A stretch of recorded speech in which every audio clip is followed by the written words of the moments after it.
सलाम मेरे अजीज दोस्तों, कैसे हो आप लोग। तो आज हम बात करने वाले हैं कैसी तेरी खुदगर्जी के पार्ट नंबर 2 के बारे में, क्योंकि इस पर मैं पहले भी एक वीडियो बना चुका हूं। तो बेसिकली इस ड्रामे में उन लोगों को हाईलाइट किया गया है जिनको उनकी अना बाकी सब चीजों से ज्यादा अजीज होती है। अब चाहे उनकी अना के आगे उनकी अपनी औलाद ही क्यों ना हो। लेकिन आपको एक बात बताता चलो कि ये ड्रामा बाकी ड्रामों से बहुत ही ज्यादा मुख्तलिफ है, क्योंकि बाकी ड्रामों में सास बहू के झगड़े, एक औरत का दो मर्दों से चक्कर जैसी स्टोरीज दिखाई जाती है। तो हम एपिसोड नंबर 32 में देखते हैं कि शमशेर आहिस्ता आहिस्ता इंसान का बच्चा बन रहा है और महक की मोहब्बत में गिरफ्तार हो रहा है। तो इसलिए वो महक के पेरेंट यानी अपने सास और ससुर के लिए अपनी कमाई से गिफ्ट लेकर जाता है और महक के वालिदैन तो बागो बाग, उनकी खुशी की तो कोई इंतहा ही नहीं। इस हीर रांझे की स्टोरी में शैतान नुमा कैदो लंगड़ा ना हो, ये तो हो ही नहीं सकता। तो कैदो लंगड़े के किरदार को अंजाम देती है ये औरत। इस औरत की आंखें जलती हैं जब ये शमशेर और महक को साथ देखती है।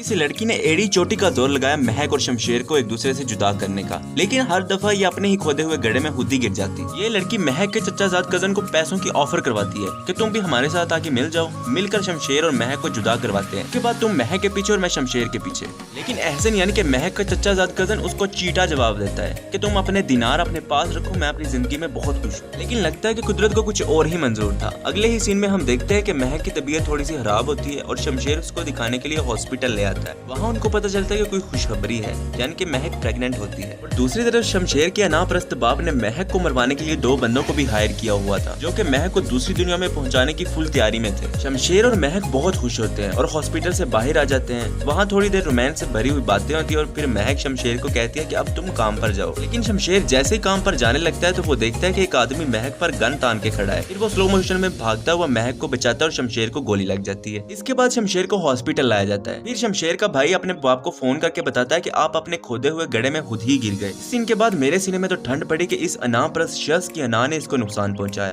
बल्कि इसकी अना ने एक नहीं बल्कि 2 जिंदगियां खराब की। जबकि शमशेर ने अपने बाप को वार्निंग दी थी कि अब आपने महक की तरफ उंगली भी उठाई तो मैं उंगली ही तोड़ दूंगा। लेकिन शमशेर का बाप बहुत ही ज्यादा ढीठ था, बाज नहीं आया। फिर शमशेर का बाप भागते दौड़ते हुए हॉस्पिटल आता है और वहाँ उसको महक देख लेती है और पूछने के लिए आती है कि उनकी लेना है, अम्ब लेना है, या फिर ये देखने आए हो कि शमशेर जिंदा है या मर गया है। महक ये भी कहती है कि आपको मुझसे नफरत है ना, तो आप मुझे मार लें, मुतमईन कर लें अपने आप को। लेकिन शमशेर का बाप बगैरतों की तरह खड़ा रहता है। मैं तो कहता हूँ उसको उसी वक्त चाहिए था कि एक बाउल में पानी मंगवाता और उसमें डूब मरता। उसके बाद महक शमशेर को देखने कमरे में आती है और उससे बातचीत करती है। शमशेर कहता है कि मैंने तुम्हें काफी दफा बताया कि मैं तुम्हें कितना ही चाहता हूँ, लेकिन ये बात तुमने मुझसे कभी नहीं कही। और फिर महक भी अपने प्यार का इजहार करती है और जैसे ही महक अपने प्यार का इजहार करती है शमशेर की रूह परवाज कर जाती है, यानी शमशेर का दी एंड। हमारे पूरे पाकिस्तान में शमशेर की मगफिरत के लिए फातिहा ख्वानी की गई। मेरी भी दुआ है कि अल्लाह शमशेर को जन्नत फिरदौस में आला मकाम अता फरमाए। इसके बाद शमशेर के बाप को भी सुकून मिल जाता है। शमशेर का बाप शमशेर की कुर्बानी को रायगा ना करते हुए अपनी प्रॉपर्टी का 50% शेयर महक के नाम कर देता है। आज की वीडियो के लिए इतना ही, फिर मिलते हैं नेक्स्ट वीडियो में। तब तक के लिए अल्लाह दिखवाले। अगर आपने अभी तक हमारे चैनल को सब्सक्राइब नहीं किया तो जरूर सब्सक्राइब करें, साथ में लगे घंटी के निशान को भी जरूर दबाएं। Thanks for watching.